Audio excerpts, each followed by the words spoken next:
यह कोई घटना या कोई इतनी बड़ी आपदा आई थी देश पर, वह विस्मृत करने के लिए नहीं, वह वर्तमान को और भावी पीढ़ी को जागरूक करने के लिए भी है। हम आने वाली पीढ़ी को बताएं, क्योंकि 1975 जो पीढ़ी कुंदन नगर सुंदरपुर के बीच बहने वाली भाखड़ा नदी पर बने रपटा पुल पर ठीक से काम होने के चलते ग्रामीणों ने रपटा पुल पर हंगामा कर दिया। यहां पर काम ठीक से नहीं होने की वजह से लोगों में नाराजगी है। ग्रामीणों का कहना था कि यहां पर रपटा पुल न बना के पूर्ण पुल बनाया जाना चाहिए था, जिससे लोगों को गदरपुर पहुंचने में आसानी होती। लेकिन कायदाई संस्था ने मिले बजट पर कुछ पाइप लगाकर ठिकाने से लगा दिया और अब बरसात भी नजदीक है। हालांकि इस मामले पर भाजपा नेता की प्रतिक्रिया भी सामने आई है।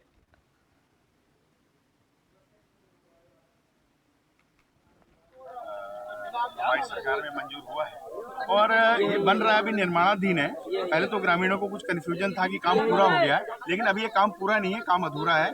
आज जब मेरे संज्ञान में मामला आया कि मामला बढ़ रहा है, माननीय सम्मानित पत्रकारों के द्वारा भी इसको लाइव भी चलाया गया, तो मेरे संज्ञान में भी ये मामला है। उसमें मैंने तुरंत एक्शन साहब से बात करी, एई साहब से बात करी, जेई साहब से बात करी और उनको निवेदन किया कि आप 5 बजे यहाँ मौके पर आएंगे और ठेकेदार भी आज यहाँ मौके पर आ चुके हैं। और जो काम अभी अधूरा है, इस काम को शीघ्रता से, यदि विवाद कोई नहीं होता तो हफ्ते 10 दिन में वो काम को पूरा करेंगे।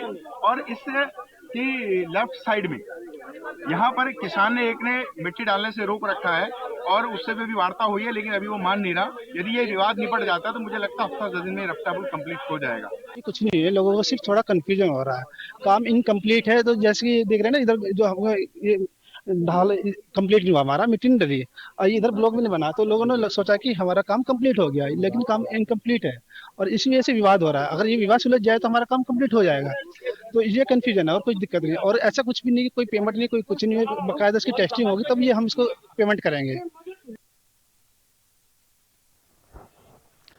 इन सभी खबरों के साथ फिलहाल के लिए इस बुलेटिन में इतना ही। दीजिए इजाजत। नमस्कार।